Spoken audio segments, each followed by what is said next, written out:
Kamali, taking you through some of the things that people are talking about and some of the stuff they're sharing around the world on NewsFeed today. Who's out, who's in, and who cares? Australian politics enters another entertaining period as the Prime Minister is about to be stabbed in the back by his colleagues. Blue skies, beautiful day, amazing sea, and not one sign.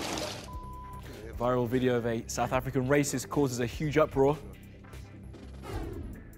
Drought, extreme rain, heat waves, floods, need I go on? The climate is changing. What's to be done to save the only planet we have? And doing the Brockfoot. This bird lays down the latest viral dance challenge in today's Animals Doing Stuff.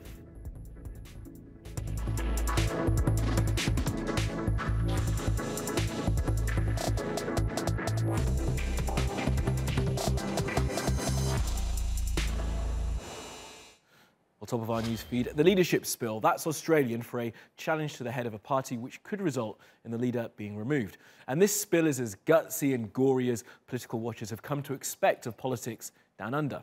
Now, the current Prime Minister, Malcolm Turnbull, is about to be knifed in the back by his colleagues.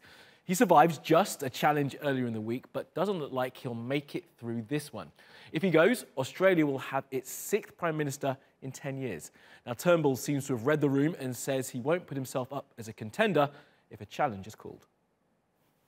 The reality is that a minority in the party room, supported by others outside the parliament, have sought to bully, intimidate others into making this change of leadership that they're seeking. So what does all of this mean for Australian politics right now? I hit the newsroom to try and find out. Now, Australian politics can seem like a bit of a pantomime to those of us who pay attention. I can't tell you what's going on, but someone who can is Melinda. Melinda, what on earth is going on in your country? Kamali, I wish I knew. I don't even think that the politicians know what's going on at the moment. Okay, so we've got to say our main player is this fellow right here. We're talking about Peter Dutton. And I think this kind of says it all, death by Dutton. And people are really saying he has just set fire to the Liberal Party. He had to go a couple of days ago, didn't he? He had to go on Tuesday. He was unsuccessful, but only just. And now it looks as if he's going to have another tilt on Friday, Australian time, about midday. So he was the former immigration minister. He's now resigned as a minister. But he still thinks he has the numbers to become the new Prime Minister. He's not alone in that, is he? He's not alone. So also standing for the Liberal Party leadership is the current Treasurer, Scott Morrison. What is interesting about that, it was just yesterday that he stood beside the current Prime Minister, Malcolm Turnbull, actually put his arm around him and said, "This is our Prime Minister. He's my man. He's got my full support." And now 24 hours is a long time in politics, Kamali. Our third contender is Julie Bishop. She has been the deputy leader of the Liberal Party since 2007. She's a stalwart. She has seen 4 different Liberal Party leaders, and she's the one that's been the sort of steady hand on the tiller this whole time. The problem that I think she will have is she's seen as being quite progressive. She's got quite progressive views on things like climate change, on social policy. And the Liberal Party, at the moment, the big push from Peter Dutton in the Liberal Party is to move it more to the right. They want a hardline stance on things like climate change and immigration. So that is where the fans are being flamed for Peter Dutton. Certainly on fire, Australian politics at the moment. And someone like me watching from the outside, it's fascinating to watch. The pantomime is brilliant. How are Aussie journalists back home actually covered? For people back home, this is really devastating because this just goes to show how there is a dearth of leadership in Australia, and it's really made people furious that politicians are no longer working for their constituents. While all this leadership squabbling is going on, no policies are being passed, no budgets are being passed, there's no action, there's no progression in the actual ruling, the governing of our country. And that's what's made people so upset. This is sort of one of the stupid things about this whole conversation. We're kind of fixated on whether it'll be Dutton or Turnbull as if this actually matters. The government is killing itself in plain view. No one wins out of this. Now, despite all the anger, Melinda, Australians are very well known for their sense of humour. There's been some hilarious things coming out on social media. Just take us through some of the things that you've seen. OK, well, we do like to have a laugh at ourselves, but what I do appreciate is that people overseas are now having a good laugh at us as well. One of my favourites comes from Peter Dutton 5. This bloke is really hoping that Australians remember he's a 30-year-old black man from America. He's been getting spammed with people thinking he's the Peter Dutton. Poor guy. Trolled online. But he's taking it in good humour. He certainly is. I think that his is one of my favourite tweets of the day so far. And here's another one from a very well-known Indigenous elder in Australia. This is his impression of the Liberal Party room at the moment. This is what leadership looks like in Australia. It's pretty disheartening, Kamali. Bad game of musical chairs. Absolutely. Where no one wins because the chair breaks. And then you get crash tackled. Maybe that's what we're going to see on Friday. Well, hopefully not. So I would say that an election is very likely. It's also very costly. We've already seen a big impact on the markets. Australian stocks down to a 3-week low. The Australian dollar has tumbled. So this is having big implications well outside of the Liberal Party room. Definitely. Interesting, exciting times ahead. And in contrast to American politics, not a porn star in sight. Not a single one. All right, let's have a look at some other things that caught our eye on social media.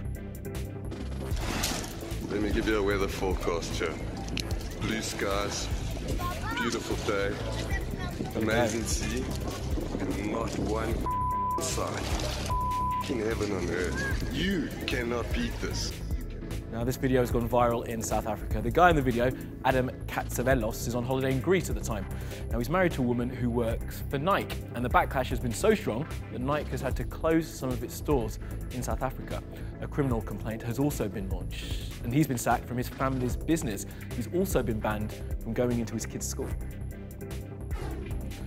Donald Trump's former lawyer, Michael Cohen, has started a GoFundMe page to cover his legal bills. It's currently raised $133,000. Its target is $500,000. Now, Cohen admitted in court that he'd paid off 2 women who say they'd had an affair with then-candidate Donald Trump. Trump acknowledged today that the payment happened, something he had previously denied.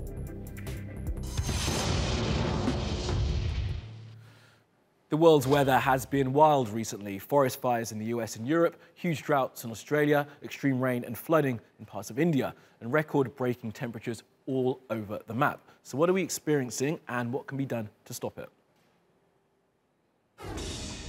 If there's anyone or anything watching from above, they could well think the Earth is entering its final phase, self-destruction. Fires, floods, heat waves, drought. Records are being broken all over the world, and this, we're told, is at least partly our own making. What we're seeing is consistent with climate change scenarios: extreme heat, consistent heat, persistent heat, and heavy precipitation. Mother Nature doesn't care who or what is in the way. The Earth is getting hotter, and that's making extreme weather more extreme. So heat waves are kind of part of a direct response of greenhouse gas emissions. Our emissions increase the global average temperature, which raises the temperature locally and increases the intensity of heat extremes as well. But for rainfall events, for droughts, they're a bit more complicated. They're kind of secondary effects. Not convinced? The United Nations convened 80 of the world's top climate change scientists. Their conclusion? A changing climate leads to changes in the frequency, intensity, spatial extent, duration, and timing of extreme weather and climate events, and can result in unprecedented extreme weather and climate events. But natural disasters have always been around, I hear you say. Well, yes, but with greenhouse gases, now things are different. A good analogy for this is that we know smoking increases the likelihood of lung cancer, for example, but sometimes non-smokers also get lung cancer. It's just the incidence of lung cancer is higher among smokers than non-smokers. Similarly, in the world that we've changed through our greenhouse gas emissions, we know that heat waves are more likely.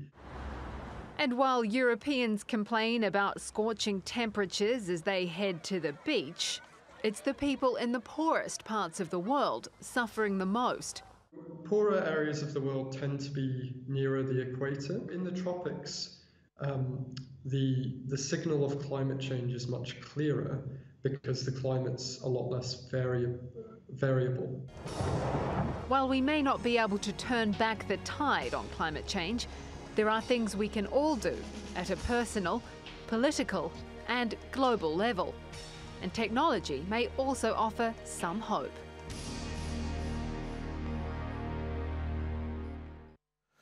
Well, what is on the horizon tech-wise? Well, in the UAE and parts of the US and in China, cloud seeding is being used to try and bring rainfall. That's when planes drop chemicals into clouds to thicken them and encourage rain. It's been around in one form or another for years, but now loads of governments are getting on board and tinkering with the chemicals to meet specific goals. The effectiveness, though, is questionable.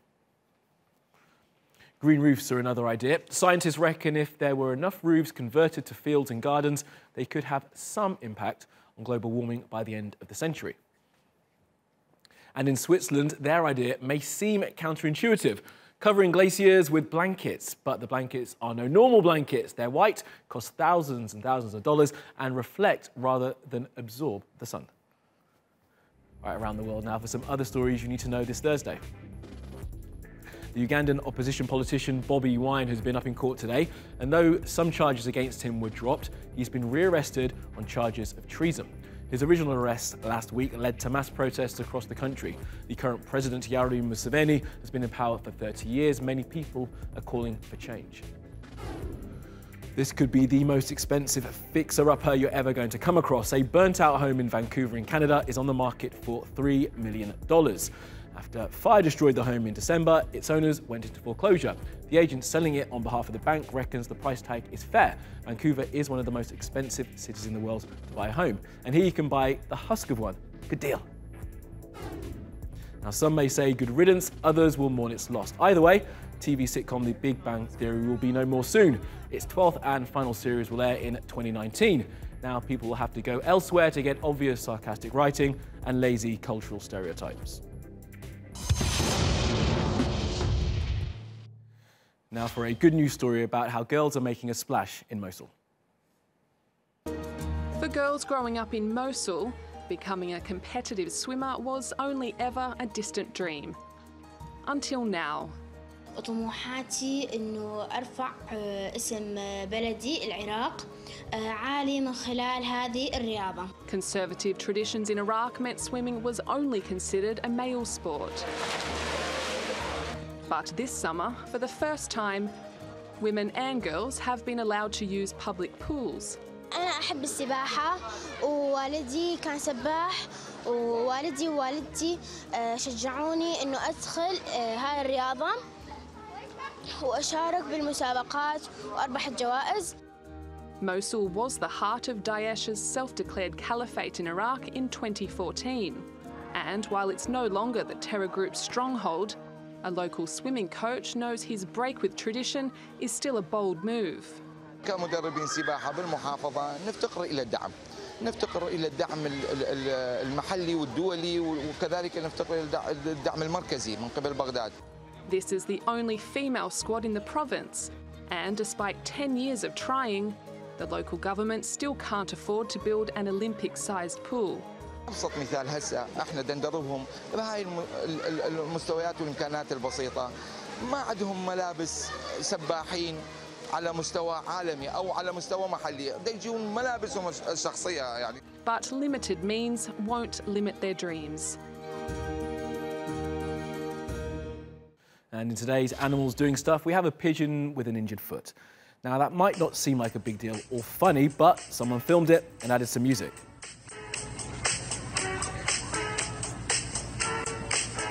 Now, this video has been shared thousands of times on the hilarious Instagram account, Brown Cardigan. That bird is really doing his best broken foot. But that's all from the NewsFeed team. Reach out to me with your questions, comments, complaints and suggestions. I'm at Kamali Melbourne. You'll find us 24/7 on Twitter, YouTube and Facebook. Follow, subscribe and add. See you again tomorrow.